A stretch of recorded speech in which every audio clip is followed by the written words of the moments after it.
Bonjour à tous et bienvenue dans cette nouvelle vidéo tutoriel jardinage dans laquelle je vais vous partager une technique simple et efficace pour multiplier facilement vos plantes. Je vais donc vous parler cette fois de marcottage, d'une des techniques de marcottage que j'utilise. Il y en a de nombreuses. On va tout d'abord définir ce que c'est le marcottage, les avantages et les inconvénients de cette méthode, et ensuite on verra sur quel type de plante on peut le pratiquer, et puis enfin je vous montrerai dans la pratique comment je fais. Alors le marcottage, c'est une technique de multiplication dite végétative. En gros, on va séparer la plante en plusieurs morceaux et obtenir différentes plantes. C'est un petit peu comme le bouturage, c'est une technique qui va faire qu'on obtienne des clones à la sortie. Il n'y aura pas de multiplication sexuée qui permet un brassage des gènes. Pour un semis, je vous rappelle que tous les semis que vous allez faire, vous allez obtenir des individus différents les uns des autres avec chacun leurs critères.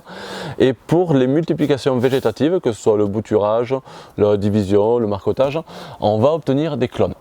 Donc cette technique a différents avantages. Par rapport au semis, justement, le fait d'obtenir des clones, on va être certain de conserver des caractéristiques propres au pied mère qu'on multiplie. Si on prend une plante qui a un feuillage qui nous intéresse, une floraison, une fructification, une vigueur qui nous intéresse, les clones qu'on va obtenir vont tous avoir les mêmes caractéristiques que le pied mère dont il est issu.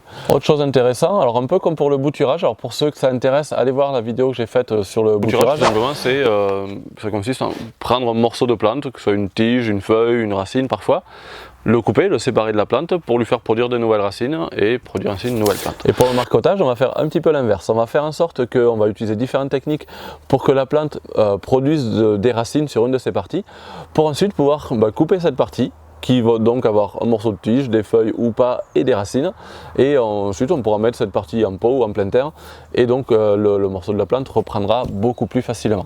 Par rapport à la bouture, une fois que ça a fonctionné, on sait que le morceau qu'on va séparer, qui aura déjà des racines, a beaucoup plus de chances de prendre que par rapport à la bouture qui, elle, tant que ça n'a pas fait de racines, une fois que la tige est coupée, si ça n'a pas fait des racines avant un certain temps et que la tige pourrit, la bouture est perdue. Du coup, le marcottage pourrait être une technique intéressante à pratiquer sur des plantes qu'on n'arrive pas à bouturer facilement, sur lesquelles il y a souvent des pourritures. Et donc avec cette technique, au moins on sait que tant que selon la pratique qu'on a utilisée, tant que le morceau de plante n'a pas produit de racines, on ne va pas couper, on va attendre que ça fasse des racines. Et par contre, une fois que ça aura fait des racines, là on est à peu près sûr qu'on peut couper et ensuite mettre en pot ou en terre, et là on est certain que ça va prendre.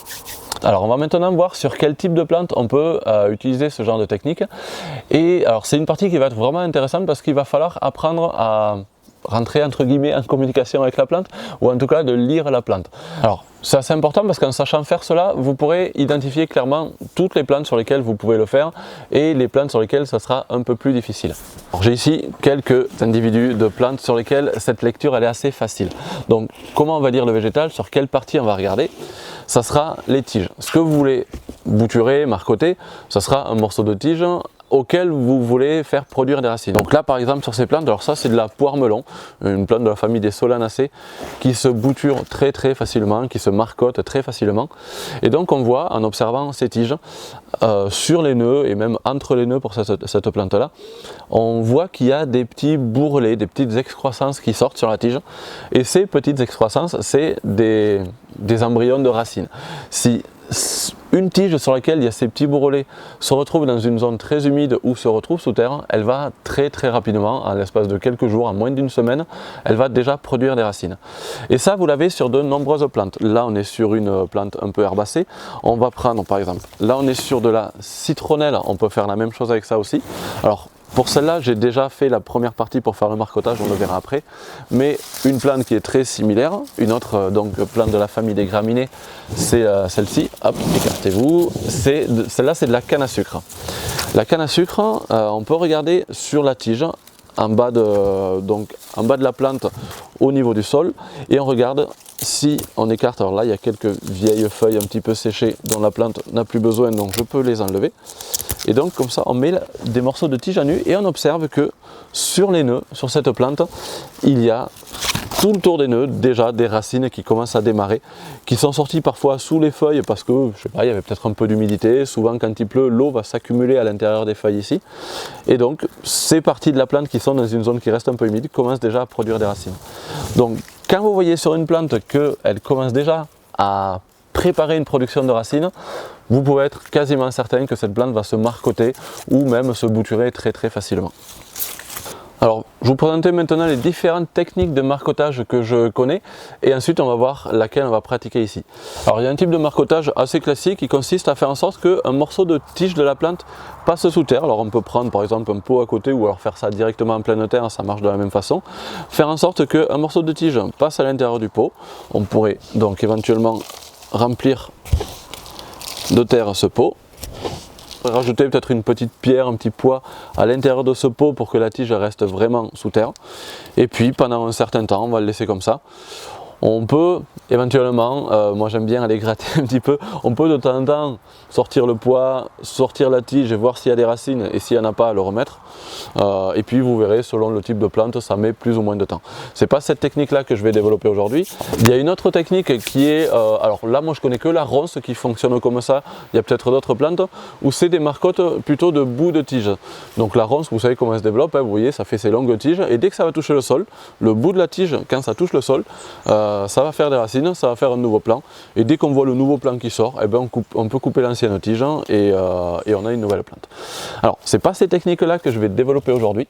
La technique de mettre la tige en terre et faire produire des racines, elle marche, mais moi je la trouve pas forcément super efficace pour beaucoup de plantes, et à moins de prendre un gros bouquet de tiges, de faire passer ça dans un pot, ou alors tout autour de la plante, faire passer des tiges en terre, on va obtenir quelques plants, mais ça n'en fait pas tant que ça. Moi j'aime bien les techniques sur lesquelles on peut obtenir plus rapidement beaucoup plus de plantes, et donc voici comment je fais, c'est parti. Alors, je vais vous montrer la technique moi sur cette plante là, c'est une renouée. La façon dont je choisis mes plantes, c'est surtout des plantes qui partent sur beaucoup de tiges.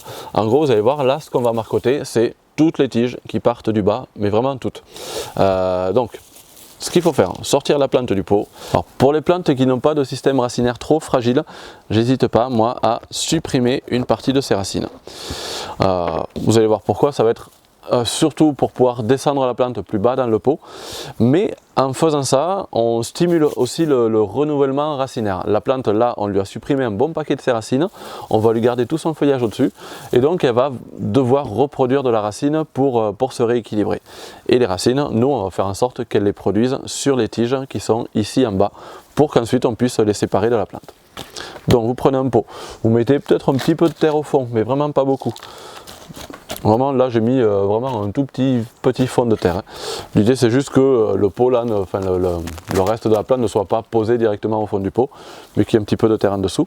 Et ensuite vous mettez la plante dans le pot et vous remplissez de terre complètement le pot. Alors toujours pareil, on tasse bien pour qu'il y ait de la terre un peu partout. On décompacte un petit peu pour que la terre ne reste pas trop tassée. L'idée c'est juste que la terre aille bien partout, surtout au niveau des tiges là au milieu. On veut vraiment qu'il y ait de la terre partout ici. Voilà. Et donc là, tout le bas de chacune des tiges est enterré. Et donc on va laisser la plante pousser comme ça. Au niveau de la durée, ça va vraiment dépendre de sur quelle plante vous le faites. Je sais que la renouée, ça va très vite. La poire melon, celle que je vous avais montré au début, ça va encore plus vite. Et sur d'autres plantes, ça sera peut-être un peu plus long. Je vous invite par exemple à aller voir sur la vidéo que j'ai faite sur comment cultiver les petits fruits, où j'explique à la fin de la vidéo qu'on peut aussi, des petits fruits qui partent sur plusieurs tiges en extérieur, les buter tous les ans, et pendant l'hiver, pendant qu'on fait la taille, on peut enlever la butte au pied des plantes, et pendant l'hiver ou en fin d'hiver, quand on taille ces plantes de petits fruits, on peut gratter un peu cette butte et puis tailler les tiges assez bas pour avoir un peu de racines qui s'est formée tout au long de l'année. Donc cette technique là prend un an. Sur la renouée, ça va prendre allez, une semaine, 2 semaines. En 2 semaines déjà, on sait qu'il y a des racines. Selon les plantes, le temps va être différent. Allez, on va passer maintenant à la partie intéressante. On va voir donc les plantes sur lesquelles je l'ai fait. Alors celle-là, je l'ai faite il y a, allez, ça va faire 3 semaines peut-être. 2-3 semaines. Donc on voit déjà bien que les racines, elles sont là. Alors on va essayer de gratter proprement autour des tiges. Alors moi j'ai un super outil pour ça. C'est une fourchette dont vous pouvez plier les dents. Et voilà, très efficace pour gratter sans forcément trop couper toutes les racines. Bon, si vous cassez quelques racines en faisant ça, c'est pas très grave non plus. Vu la la puissance, la rapidité avec laquelle cette plante fait des racines, c'est pas un gros souci. Et donc on voit bien que là, au niveau des tiges, il y a beaucoup de racines qui partent de là. Alors j'aimerais bien réussir à redescendre le niveau de la terre là où il était avant que je fasse ça, pour que vous voyez vraiment comment ça peut marcher. Alors il y a une autre technique qui consiste avec un jet d'eau, alors ça utilise de l'eau du coup, si vous ne voulez pas utiliser d'eau, continuez à la fourchette et juste on peut écarter ensuite les tiges comme ça et aller couper en dessous. Mais là j'aimerais bien vraiment que vous voyez les racines, comment elles sortent, donc je vais la nettoyer un petit peu avec de l'eau. Alors c'est parti, c'est pas la peine d'y aller trop fort avec le jet, l'idée c'est juste de rincer la terre.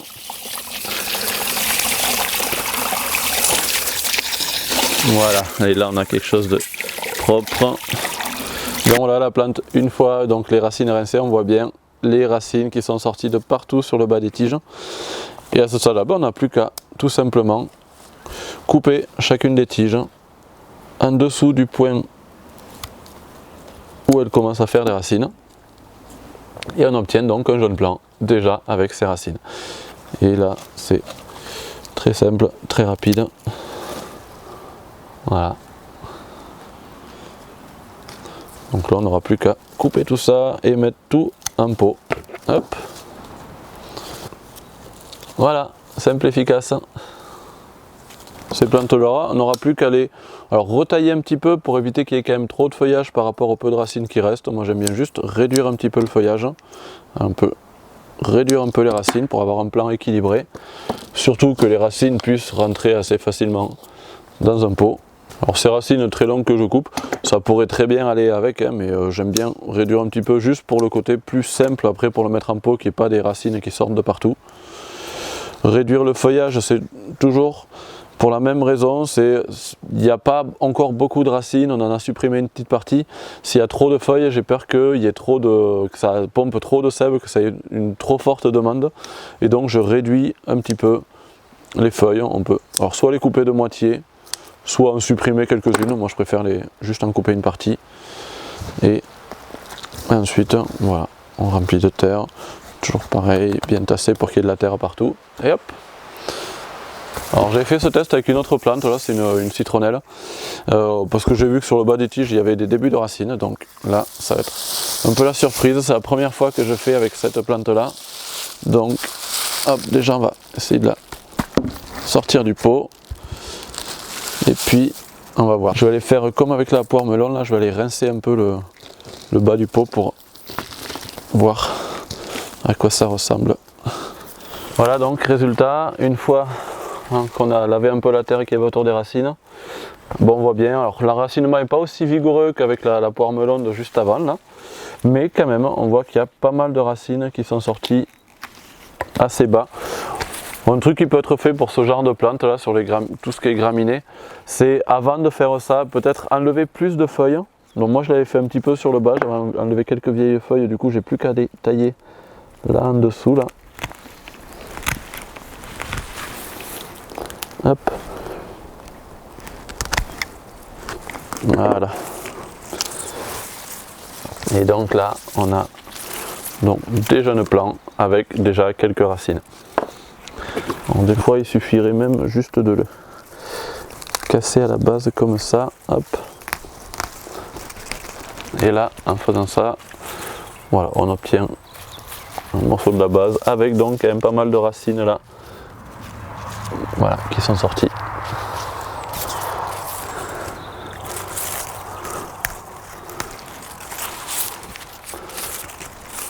Par rapport à l'enracinement, vu que le pied mère n'a pas fait énormément de racines, on est en automne là, la vidéo est tournée en automne, peut-être que ça pourrait être intéressant, plus intéressant en tout cas, de faire ça plutôt au printemps, au moment où les plantes reprennent vraiment beaucoup de vigueur.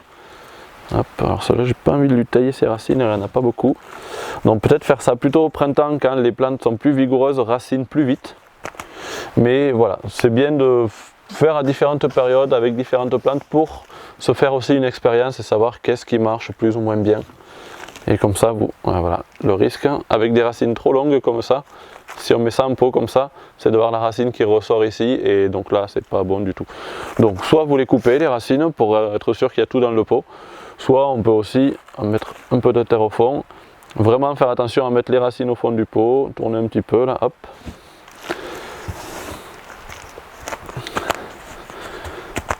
Et voilà, quelques nouveaux plants de citronnelle. Donc tout ça on va le mettre à tremper, je prends les poires melons aussi. Moi je fais toujours les premiers arrosages par trempage, je les mets à tremper dans de l'eau. Jamais d'arrosage par au-dessus qui risque de faire partir un petit peu la terre ou quoi. Donc vraiment par trempage c'est plus intéressant.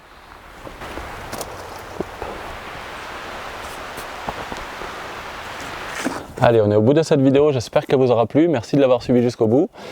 Si la vidéo vous plaît, comme d'habitude, vous pouvez la partager autour de vous, en parler. Si ce genre de petite vidéo tutoriel jardin vous plaît, vous pouvez m'envoyer des messages en me demandant diverses techniques ou sur certaines plantes un peu particulières. Et si je peux, si j'ai des plantes en question, je me ferai un plaisir vraiment de faire ce genre de vidéo tutoriel où je vous apprendrai comment cultiver, multiplier, utiliser les plantes. Donc voilà, si ça vous plaît, n'hésitez pas à vous abonner à la chaîne, il y a d'autres vidéos de ce genre qui viendront très bientôt. Je vous rappelle que cette vidéo fonctionne grâce au financement de mes tipeurs, donc si ça vous dit aussi de supporter, de me soutenir financièrement, il y a les liens, là je mets un petit lien en fin de vidéo pour aller sur le Tipeee, il y a toujours le lien dans la description de la vidéo. Il n'y a plus les liens qu'il y avait d'habitude sur la fin des vidéos YouTube parce que je vous rappelle aussi que je ne suis pas monétisé, donc il n'y aura pas de pub sur ma chaîne et par contre voilà, pour que ça puisse fonctionner, je suis un peu dépendant des gens qui veulent bien me soutenir. Et donc comme d'habitude, un grand merci à tous ceux qui me soutiennent déjà et à tous je vous dis à très bientôt pour de prochaines vidéos. Salut!